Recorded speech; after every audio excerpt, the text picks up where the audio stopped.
Should I try? Okay, there we go. In the spirit of introducing speakers while they're setting up, I'm going to continue that vein. Our next keynote speaker, the third keynote speaker, is Dr. Bernadine Diaz. She is the founder of Diunu Consulting, which hopefully she'll tell us a lot about. She got her undergraduate degree at Hamilton College, where she majored in physics, computer science, and minored in women's studies. She got her master's and PhD from CMU, County Welland, local, in 2004.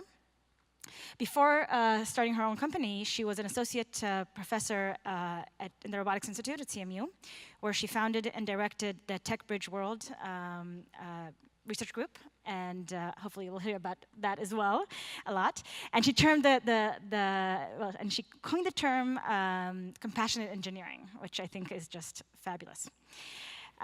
She founded and was the graduate advisor for the women in the CSC at CMU. She got the Anita Borg Early Career Award and the Lucille Braille Touch of Genius Prize for Innovation. So, thank you.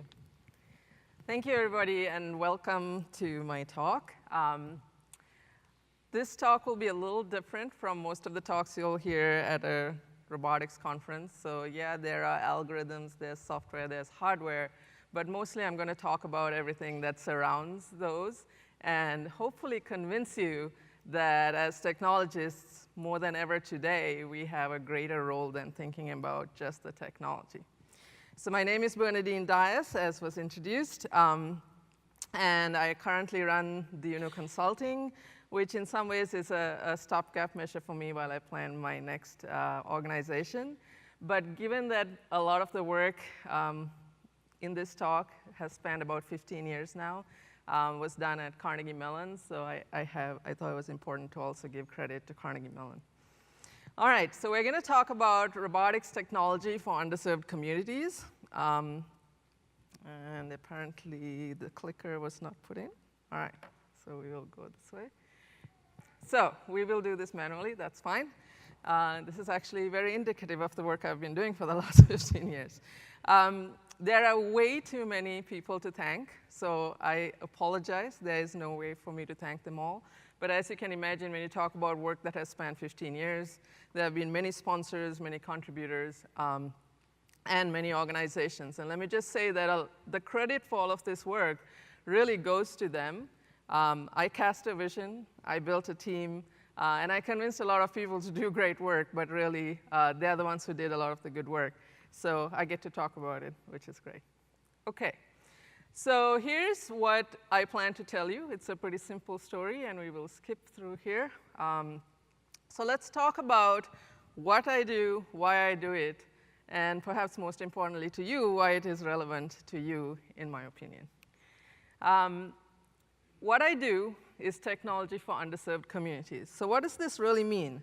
What I started out doing from the start of my career, really, as a faculty member, was think about why technology, and especially advanced technology, mostly benefits just a small sliver of the global population. And I was very interested in understanding what communities were being underserved. Why were they not benefiting from technology?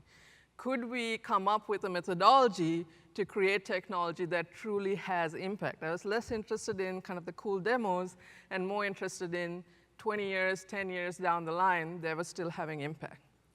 And then it was a matter of figuring out, well, in order to do this effectively, how much can we really focus on technology or research, and how much do we have to span this work across education, development, deployment, outreach, and pretty much everything else under the gun. So why would anyone want to do this? Well, okay, first of all, part of this is personal. I was born and raised in Sri Lanka, which is a small island off the southern tip of India, if you didn't know. So it's called the Isle of Paradise, and in many ways it is. But when I was growing up, around when I was 9 years old, the Civil War was raging, and so that was one of the experiences that shaped my need to do something sort of larger.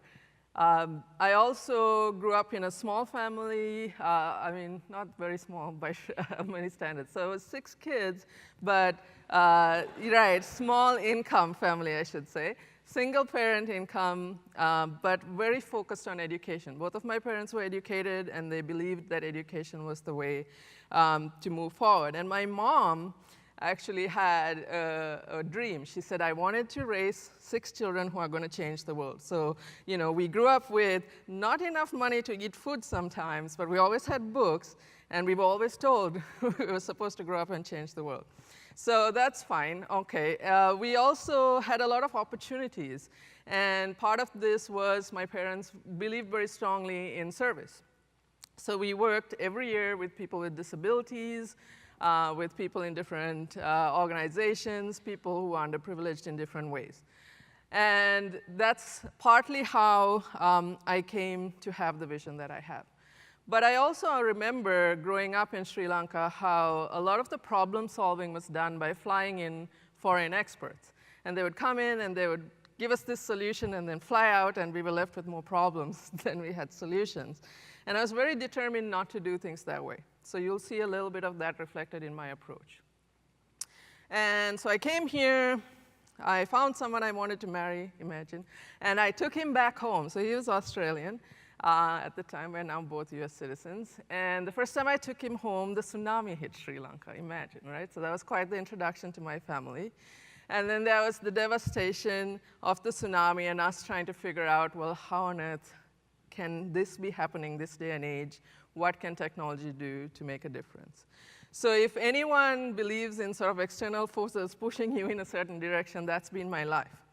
But coupled with that was a passion that I had for science, for technology, and for people. I actually couldn't afford to interact with a computer till I came to college in the US. And I fled the Civil War, came to the US, got all the degrees that were mentioned before. But my goal was always become an expert in technology so that I can change technology to serve people, okay? So that's me. But that's obviously not everybody, so why should all of you care?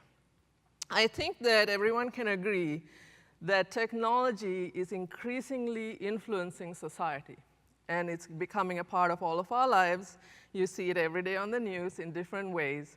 And we as technologists now have a broader mandate to step up and think more deeply, not only about the technology, but also of its impact on society. With that comes the increased global connectivity. Communities that didn't know about other communities before now have to interact in many ways. But technology is also great. There are new possibilities enabled every day, and that's the power of it. So with this, we have an opportunity as technologists, perhaps more than ever now than we have had before, to use technology and our expertise in technology to greatly reduce inequalities and human suffering. And that, I think, is the greatest motivation for what I have been doing. So I stopped and thought about 15 years of work. What are the key concepts? What are the lessons I learned? And of course, I can't tell you all of them, but I'll try to tell you some of the main points. So first of all, what did we do?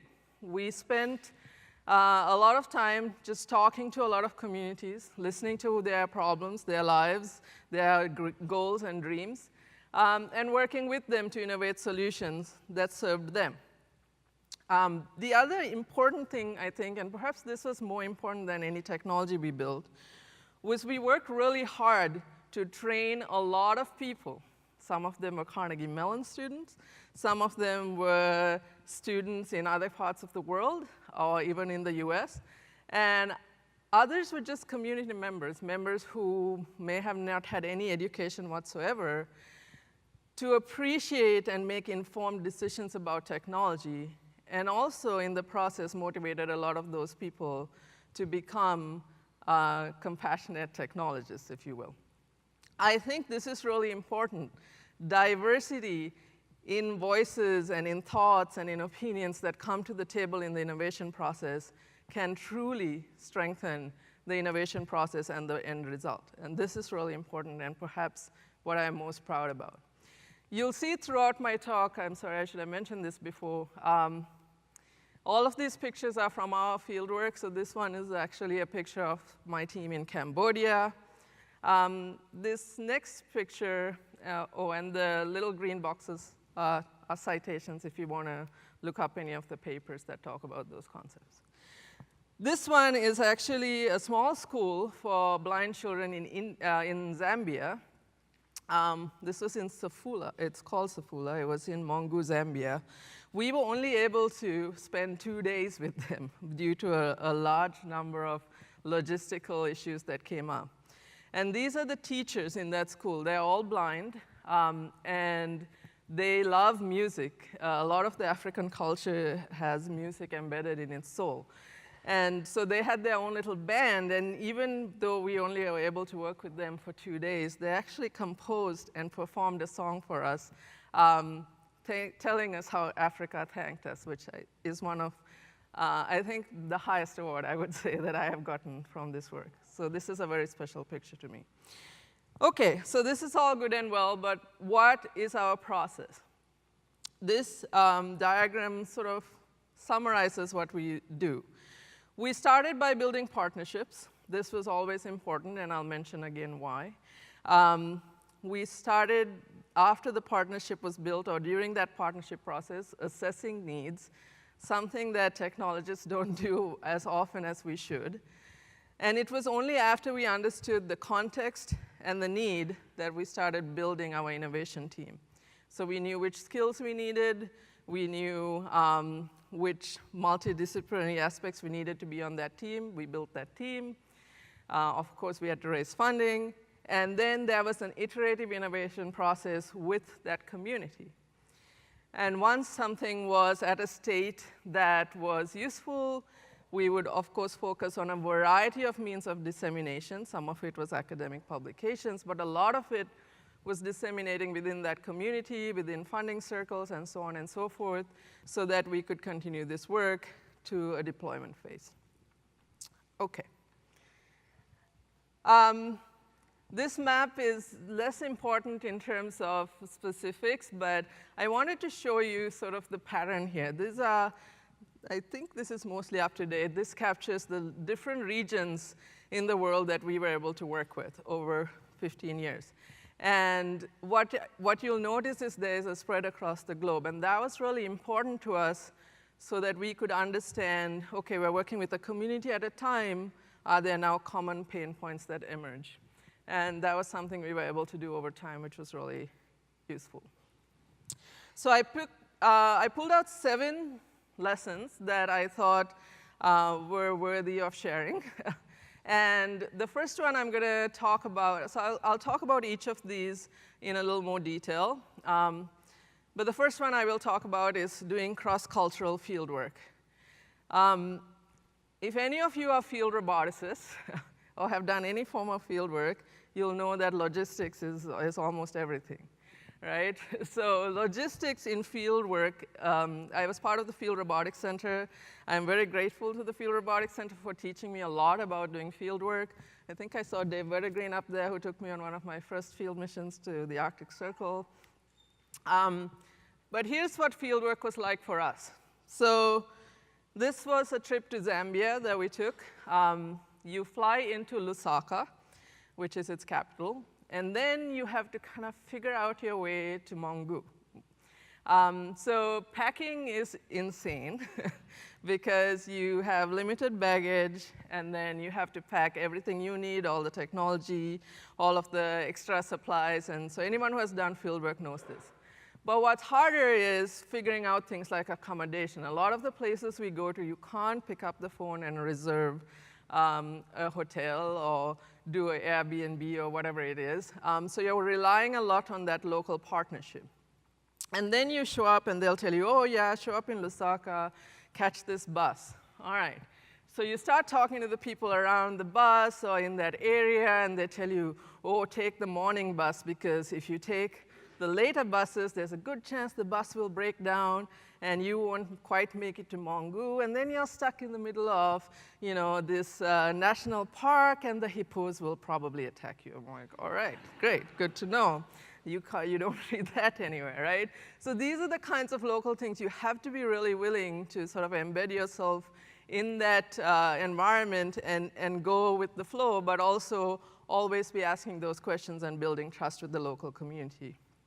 So you take the morning bus, and you plan so that you get out of that park. You transfer buses along the way if you need to, if one breaks down, and you get to Mongu. And we got there safely, and we got back safely, so that's great.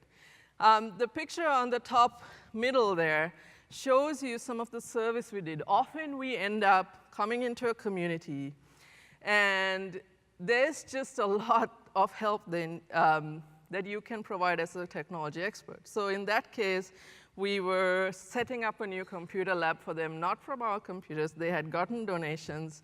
Their lab was in disarray. They didn't understand how to debug their computers, get rid of viruses, clean out the dust. So we did a lot of this sort of community service, if you will, in terms of technology expertise, which was in some ways our way of thanking that community for teaching us about their culture and how we can get our work done within that community.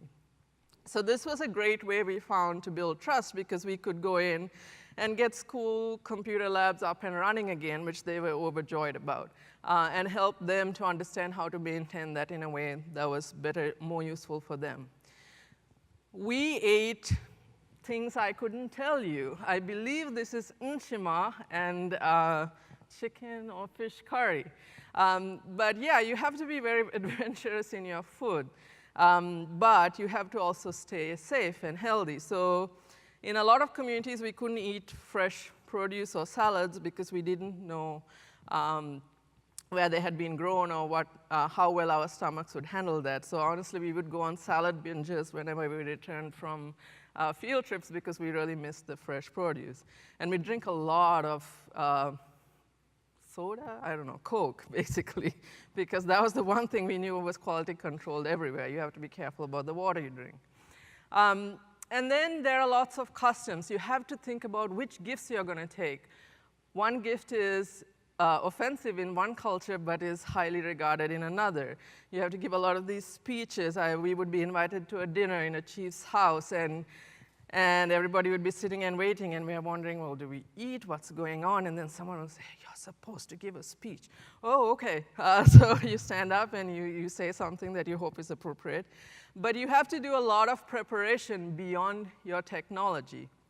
And this is all very important to be able to, often we would satellite into a community, and we had at most a few weeks there, often a few days, where we had to get a lot done. And so you have to build trust really quickly. Other things you have to figure out are very practical, and I found this a little hilarious trying to explain to some of the undergrads who would travel with me. Yeah, you need to know how to wash your clothes, and no, there are not going to be washing machines.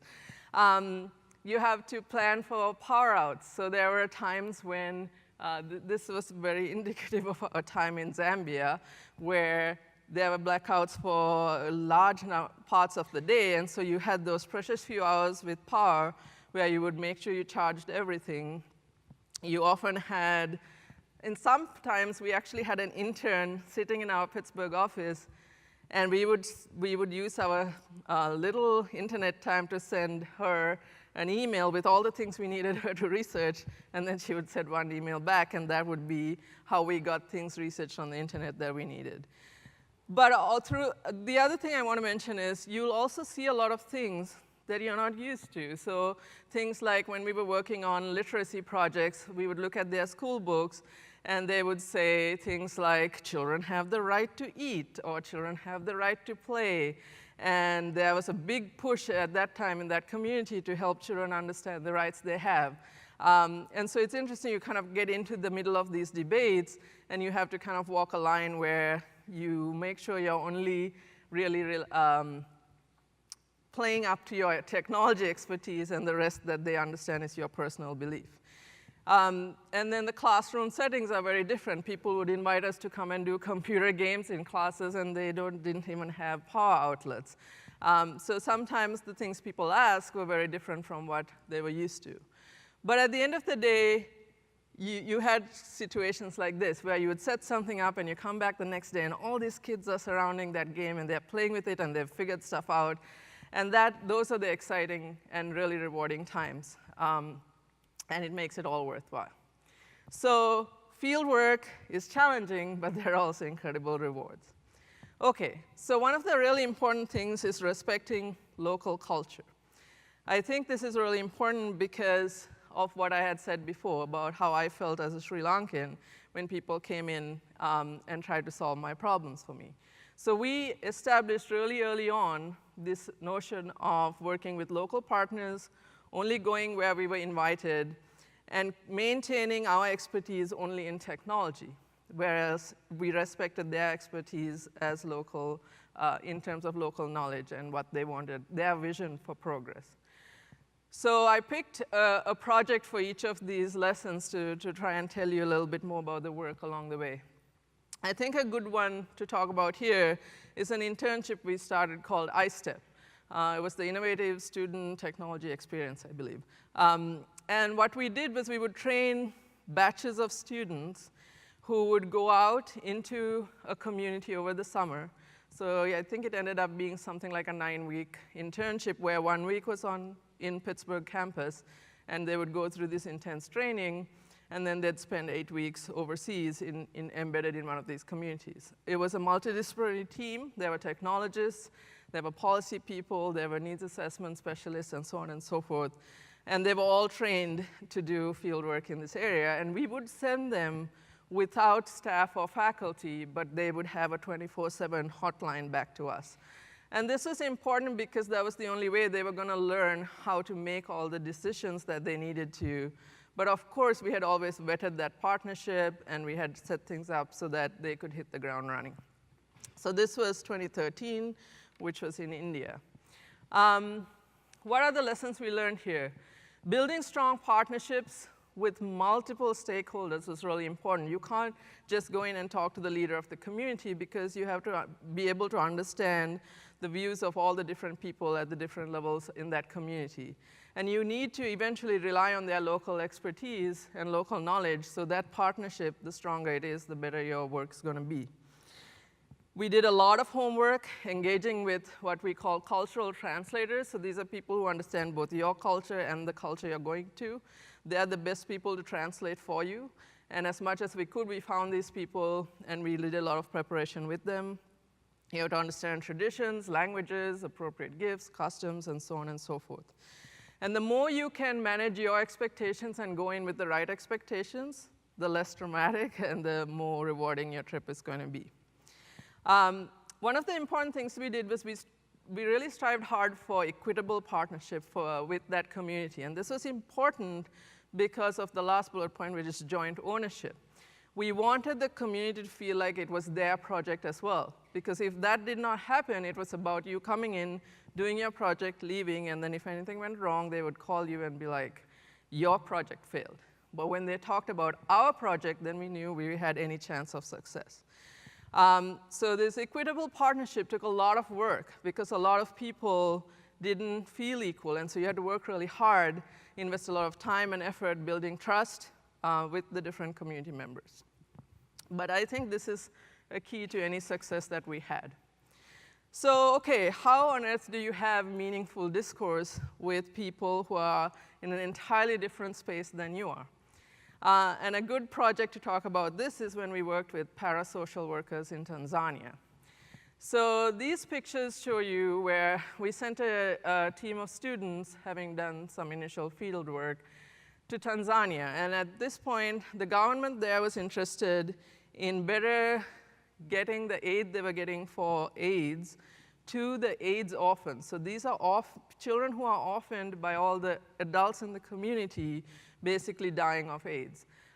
So they were out in the communities. They didn't believe in orphanages. So culturally, what they would do is send out these people to find these children, often in the mountains, really difficult terrain, and then place them with local families. And then the government would send aid to those families to take care of those children and raise them. But they were getting all this foreign aid, and they were having a really hard time figuring out how to get it to the right places, how to keep tabs on how things were going, any statistics whatsoever to report back to donors.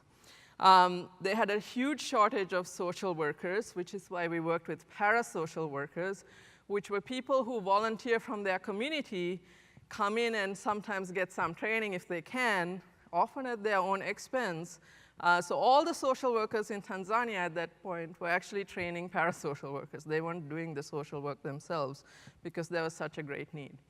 So we were sitting under trees, talking to people who knew nothing about technology, going and visiting some of the orphans, and trying to understand the complexity of this problem. And to go into a place like this or a situation like this and ask questions like, well, what technology do you want, or what do you want from technology, makes absolutely no sense. So what we do is we start by discussing aspirations. What things are you hoping to achieve someday? What are your dreams? What's that goal state? What challenges have prevented you from getting there? And what are your current efforts to get there? That gives you a lot of information already about that whole ecosystem. In order to do this, you have to be vulnerable. You have to be willing to share yourself, and that's what helps people to share themselves with you. You can't ask questions that have yes or no answers, because a lot of people, especially if you have a prototype and you're trying to show them something and you say, well, what's wrong with this, or what did you not like about it? People are, in many cultures, not all, they're very polite, or they think it's not very hospitable if they tell you the truth there. So they'll always say these glowing things. So that's really a bad way to ask about it. So we would do things like say, well, if you can help us make this better in the future, what kinds of things would you change? So you have to really kind of change the way you ask those questions and that discourse you have so that you get honest and useful feedback. You clearly have to be open to experiencing new cultures. Common understanding was very difficult to get in some places and much easier in others, because what you think of as a computer might be very different as what they think of as a computer, and so on and so forth. Managing expectations, that is always the key. And so in order to do that, you have to be clear about your beliefs and with yourself. You have to be able to separate what is your line, because sometimes we went into communities where, for example, they didn't think women should be doing certain things. So here I am going in as a woman professor, and they would look at me, you're the professor? I was like, yep. And so some of that you kind of can glimpse over or glance over and kind of duck and keep going. And other things you have to confront directly and say, well, if I'm going to work with this community, I think it's really important that I can also speak with the women. And so you can sometimes negotiate things like that based on what you think is important. And other times you have to say, well, okay, this is how the community wants to do things. I'm going to respect that and do it their way. So that's always a personal decision that the team has to make in each situation. Okay, so the larger context, I've mentioned this several times. This is really important. And I'll talk very briefly about a paper that was just in CHI by Amal. And this is actually, I believe, it was an extension of the work done in one of the iStep projects. And here we were working with a school that was trying to train children who had speaking difficulties. And so they have speech therapy classes, and the kids don't understand why it's important, so they're not very motivated. The teachers are frustrated. So they wanted some way to motivate the kids. So we built games. Some of these were computer games because they had computers in that school. And then we even took in a robotic car where if the child or the children, sometimes it was the whole class, could pronounce something loudly enough, or the louder they tried, the faster the car would go, and stuff like that, right? So there were simple motivators that would help motivate the children to do better, and they were super excited. One of the things we found out here was you have to think about all of the stakeholders. How will the introduction of technology change the dynamics?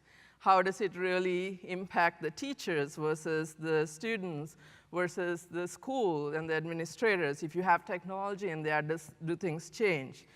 The school that I mentioned in Zambia, there was this big donation from some organization, I forget which one, that had given the first computerized lab to this school in Mongu, Zambia. And they had this huge ceremony. They made us watch this 3-hour video of writing poems about computers. There were dances, and they were so excited. But what happened was they had to give up a classroom to house the computers. It had to have a lock. It had to have electricity. These were the conditions in which they could get this donation. So we found out over time the principal had to give up the phone, and so was using his personal cell phones. That's how we had to reach him. They had to give up a classroom in a place where they were running 5 shifts a day just to get kids in and out because they were short on space. And with that space crunch, they're already giving up this. And then they had to spend a lot of money on these other things like the adapters and so on and so forth. And the lab was not in use when we went because nobody had taught them how to use it. So you really have to think through that larger context, the whole infrastructure surrounding it, and understand all these hidden costs that come with technology and help the community to make those informed decisions. All right. So relevance and sustainability. This is also a very critical thing. In a lot of cases, you can go in and you can do this Band-Aid solution, and it might be cool for about 5 minutes, and then its relevance is gone and it doesn't sustain. But there are other things where you might be able to do smaller things and have really huge impact. This is a project we did in collaboration with Microsoft Research India, where we were in a school for blind children, and we were working on an entirely different project. And we realized that the teachers there were really struggling with self-esteem. The teachers themselves were blind, and one of the things they really hated was going to the bank, and we were trying to understand why. And it was because people really looked down on them because they could not sign their name. So they had to use a thumbprint, and they felt really disempowered by this. So we asked, well, why don't you learn to write your name, of course? And then they said, well, we don't really know how to write. And we found out after digging a little more that graphics for people who are blind requires a very different kind of printer, Braille printer. So Braille, as you probably know, is sort of a tactile system for feeling or reading with your hands, right? So to do graphics, it takes a very different kind of dot placement, and therefore those machines are orders of magnitude more expensive, and no one in the developing world had a graphical Braille printer. So they couldn't really teach themselves things like science or geography. I mean, after 4th grade, none of this was done, biology, anatomy. So we were like, okay, there must be a way that we could do something within this context that's both relevant and sustainable. And so we came up with an algorithm basically to trick the text Braille printer to print graphics, right? Basically, you'd get an outline, and you can't do this for everything, but you can then translate that image into a set of characters where the Braille equivalent roughly follows your outline, and voila, you can print graphics on your text Braille printer, right? So this one teacher who was really, really excited about this, she actually taught herself how to write. She would print out the letters, and she would feel them, and then help her right hand figure out how to write that. And she would practice, and before we left, she was able to sign her name at the bank, which was a huge thing for her. And so you can definitely do things along the way. So how do we talk about this more broadly? You have to think about things that are locally affordable. They have to be able to be maintained locally with parts and skills that there are locally, and if they're not there, you need to figure out that channel so that it actually becomes sustainable. And you might think your solution is the coolest, it has the latest algorithms in there, and it can go really fast and do all of these things, but it is absolutely useless unless that community is buying into that, and they think it's useful. And sometimes they don't care if it's fast because the pace of life is very different in different parts of life, parts of the world. They want something that's useful to them. And it's really important as a technologist to understand that sometimes the best solution is not technology, okay? So we have to consider that when we're trying to solve a problem. It might already exist somewhere else. They just might have not heard about it, so we did a lot of related work searches. And it might just require a simple modification of an existing solution rather than making something brand new. Especially with undergrads, I had a lot of training to do here where the kids were like, well, I could build this new cool thing. And I'm like, yeah, let's do the homework first. OK. Again, here, I'll make the point that really sustained benefit from technology to that community can only be realized when that community is empowered to make informed decisions about technology. One of the schools that we've been working with for over 10 years now is the next example I'm going to talk about. And they also, the project we started with them in 2006 ended up scaling globally. They really showed us that power, that empowerment can make a huge difference. Because when we first started talking to them, they knew nothing about technology at all. And the last time I spoke with them, they were asking me things like, well, if a robot could follow me, the teacher was saying, and carry my books, that would be really important. How do I build that? And they were not asking me to build it for them, which I thought was a really important change in that discourse over the course of 10 years. So let me tell you about our automated Braille writing tutor. This is the way blind children learn to write in most of the developing world. They have that a plastic sleeve, they push paper into it, they use a stylus, and they push down on the paper to make dots, and then they take out the paper, they flip it over, and they read with their hands. So when you're learning to write, you're in first grade or less, and often these children were malnourished, and they had a really hard time pressing down on the paper. They were learning the alphabet, they were learning the translation of that alphabet into Braille, and they were learning then the reading alphabet versus the writing one, because you're flipping the paper, so they are mirror images of the two. So you're actually learning 3 alphabets at the same time, and you have no idea why you're learning it. Now, this is really important because when they move on after first grade, they're expected to know how to write Braille. And the system there is the teacher tells you things, you take notes using Braille, and then you study for your exams. And if you don't pass, you kind of never move forward.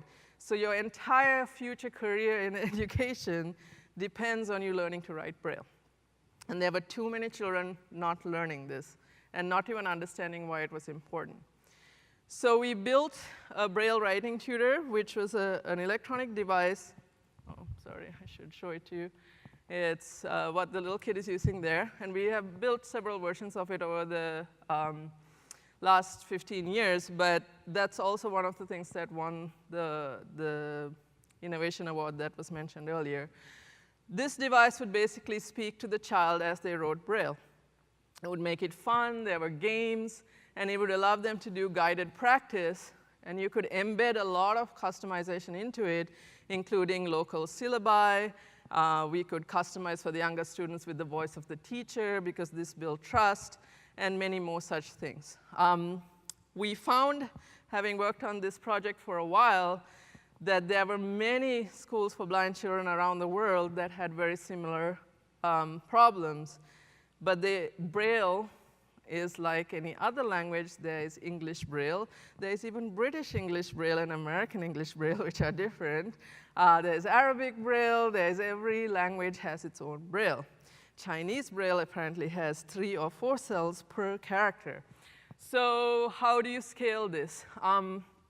So we were able to come up with a way where you could basically swap in character maps for different languages and easily teach teachers to record voices for things they wanted to customize. So there were basically voice files, and there were character maps that you would swap in, and the rest of it would work and scale well. This has been used in many different countries around the world, but it does need to it took a lot of thought and careful thought to think about what things we should allow customization for, how do we still keep the price point low, and marketing. So do you just release it open source? That's easy to do. You just have to convince your funders.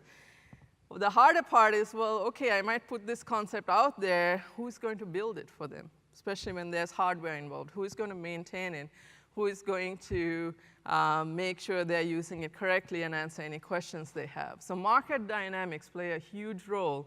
And we were approached by many companies that wanted to commercialize it, but were unwilling to include the developing world in that market. And so we said no to a lot of offers for that reason. And this is something you will face if you ever try to scale in something like this. And you have to make the decisions you think are best. So the final thing I want to mention is diversity in technology. Empowerment is really important.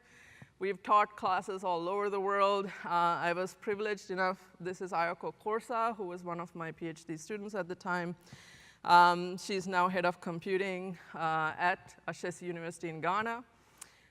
So she and I and my husband actually designed and taught the first robotics and AI course in Ghana at the undergraduate level. And it was quite an interesting exercise, but also the dialogue we had with that community, which is very spiritual, was very different from anything I'd had with any other community, where they were worried about the soul of something that was technological, or if you talk about intelligence, shouldn't it be human, and so on and so forth. And a very contrasting experience I had was teaching robotics in Qatar, which of course had very different resources available, but 73% of my class were women who had never built anything before.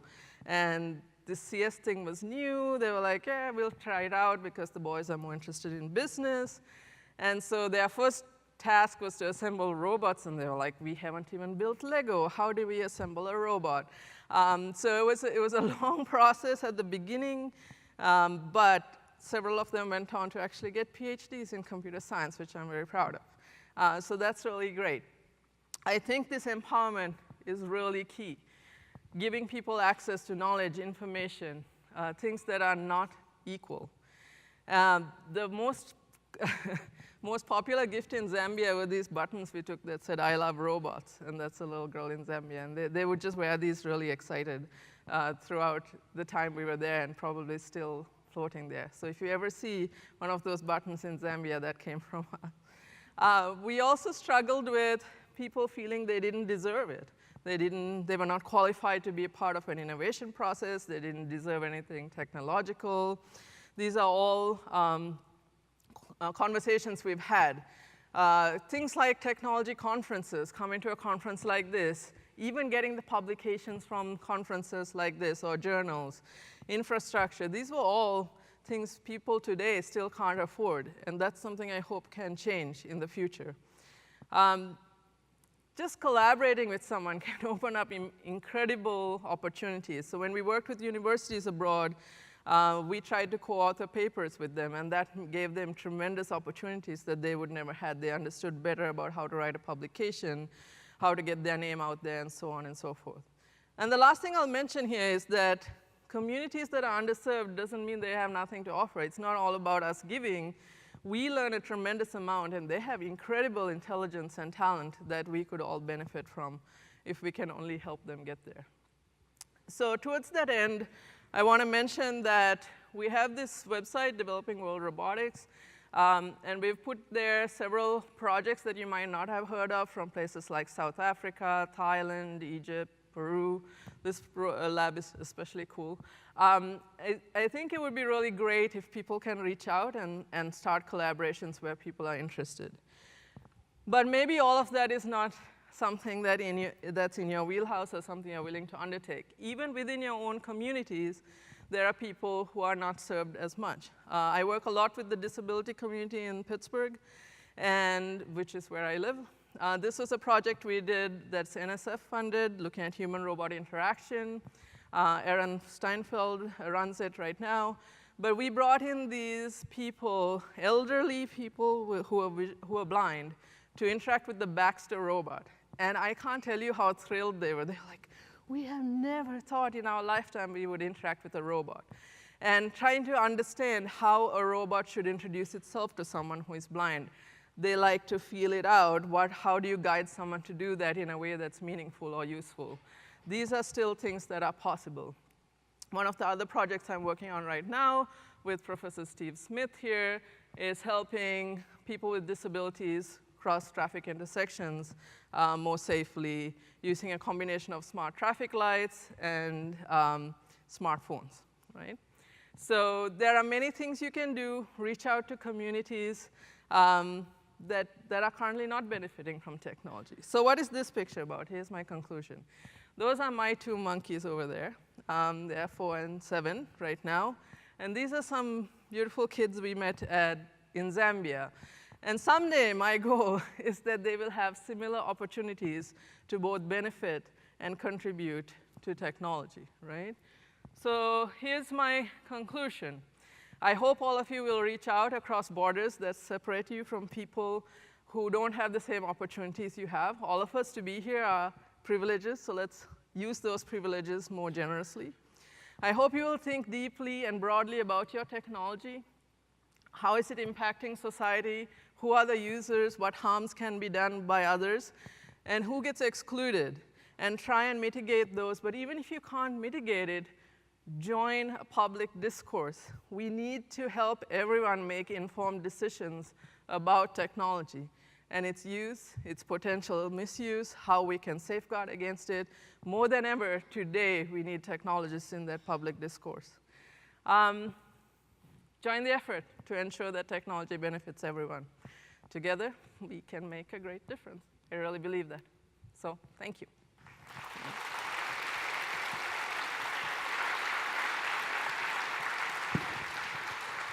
Sorry about going over a little bit. That was very inspiring. Thank you. Questions from the audience? Stand silence. I'm between you and lunch. Yeah.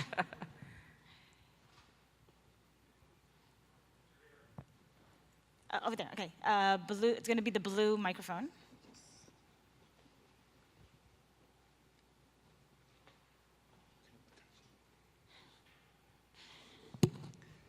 Hi, I was curious about your selection criteria for where you choose to go and what projects you choose. They seem to be all over the world. How did you? They did. I started out so my methodology probably won't work for everyone, but my methodology was start out by doing a listening tour, essentially. I listened to a lot of people around the world, anyone who would speak to me for, honestly, about 2 years. And then we picked 1 or 2 projects that we thought we could really make a big difference in, and we focused all our energy there.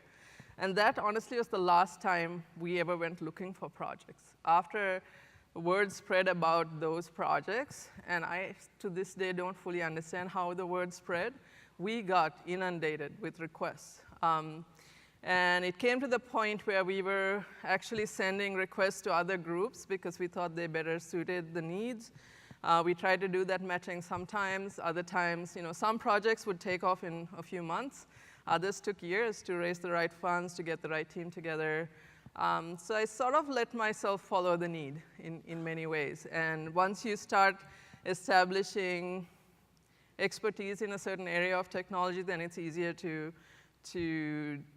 stay within that area. But I also pushed myself to try and get out of that comfort zone and do other things. But yeah, there was no grand scheme to it. The only thing I knew I didn't want to do was stay in one geographical region because I really wanted to try and understand at a global scale what were those pain points that could scale. Thank you.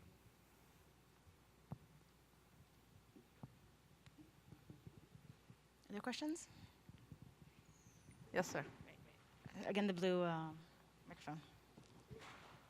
Talk a little about sources of funding, how these projects were funded. Yes, the most popular question.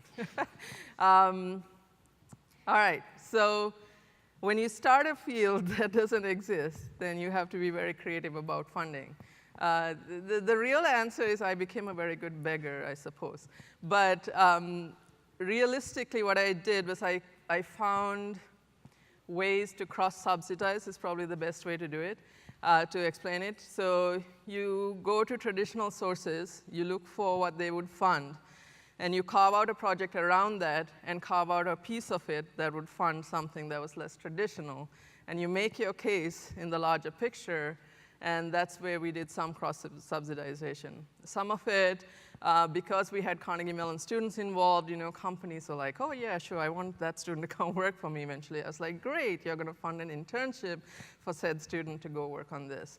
So there were just very creative ways we were able to do that, but once we established a reputation. It was a little easier to go to people and say, look at the stuff we've done. Sometimes it was for the PR they did it, other times because of the technology that was being built, and so on and so forth. Often it was the people that people invested in. We had a large number of small donors. People would give small amounts, but they'd give it every year, and we could count on it. And collectively, we were able to do a lot.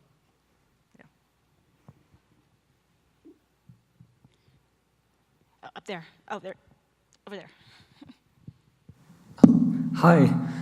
Thank you very much for your talk. It was very inspiring. I'm wondering what do you propose in order to increase how to sensitize roboticists and technologists in thinking a little bit more out of the box and thinking about the implications of this? Because what I see, I work in the intersection of law, ethics, and robotics, but it's quite hard to make roboticists understand that their technology have a huge impact in their society, and that with all these STEM approaches, many times that there's not that much room for that.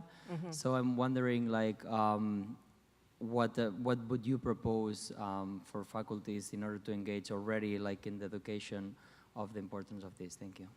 That's a great question, and honestly, it's a question I keep battling. I think the trend is changing, and part of that, I actually had students who came to Carnegie Mellon because they had heard of our work and wanted to be involved towards the end of my career there, and that was a huge shift. I think it's really important to keep engaged in that public discourse, and as more things like autonomous cars or the whole scandal about the elections and so on and so forth, and the roles that technology plays in this, people are going to seek out technologists to speak in this public forum. There are organizations that have started right now who I've been talking to who are, actually the tech giants are behind some of them, where they're trying to get more people to think broadly about societal impact. So all of this will help. You have to convince some of the leaders. A lot of my students who worked with me and have gone on to do a variety of things in fairly influential places, they keep fighting that good fight. So I think if we can push things from many fronts, that will help. It's going to come from the students. It's going to come from the faculty, those who believe, and those who want to make a difference. Every one of you can make a difference, and if enough of us make enough noise, then that will make a difference. So I thank the program chair for inviting me to give this talk, because it's not a talk that's usually invited to be given at robotics conferences either.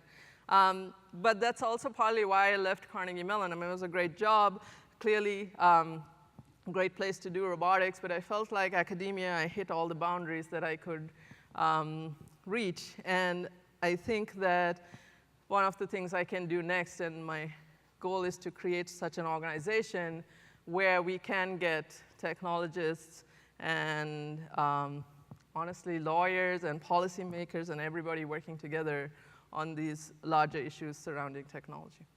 So stay tuned. Henny? Thank you, Bernadine, for that really inspiring talk. Oh, thank you.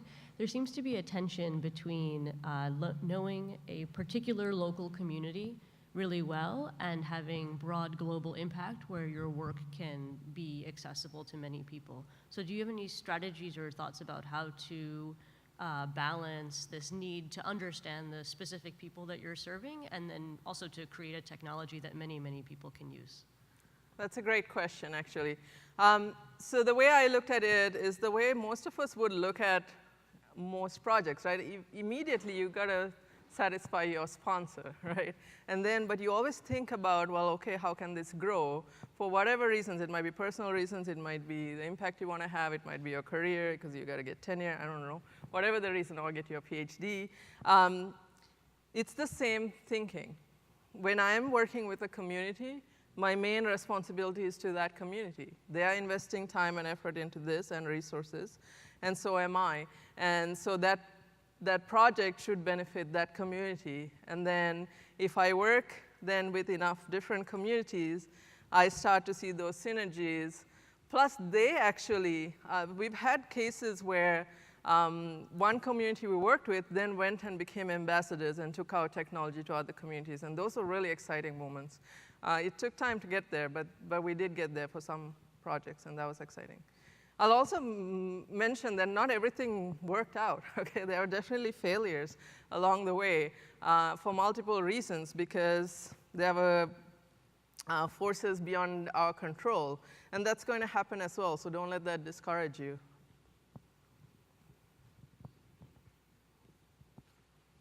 Other questions? So I'm going to actually ask one question.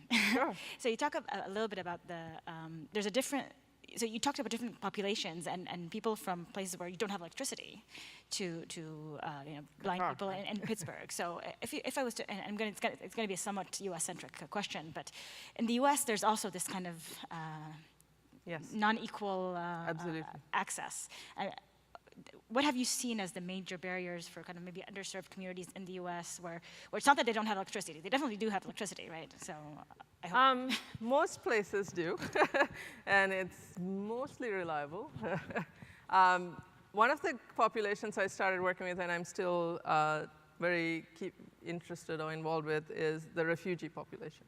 And I think that's a place where we could make a huge impact, honestly, as technologists, because these people come in, and a lot of refugees seem to have 1 year to pay back the US government for their travel fees and all of this stuff, get ingrained into the current society, figure out schooling for their kids, get a job, find housing, all of these things, and often they don't speak the language, they sometimes don't speak their indigenous or can't read or write their indigenous language, and they're dealing with a lot of trauma, right? So all of this kind of exacerbates the situation, and there's a lot we can do to help them in their transition to the US, or in even like getting housing or understanding a lease or interacting with a doctor or getting their children into school, and so on and so forth. So we worked on language technology with them, and that's something they've been very grateful for. There are also indigenous communities or communities that are in non-urban areas, rural areas, where there's a big problem in terms of accessibility. We worked with the local school for, it's a school for children that have multiple disabilities, including blindness. And a lot of those stories, their graduation is a really sad ceremony because they talk about graduating to a couch, whereas this school has such incredible environment for them. And a lot of those children actually, for holiday breaks, they end up spending time in local hospitals because their parents, they're usually a single parent family, they're out in rural areas, they don't really have the capacity to even interact with their child on a regular basis. So there are a lot of situations where we could truly make a difference if we just looked around a little and, yeah, start local, that's totally fine. Not everyone is, cut out to run around the globe like I did. Okay, so unless I see any other last-minute questions. All right, let's thank Bernadine Thank again. you very much.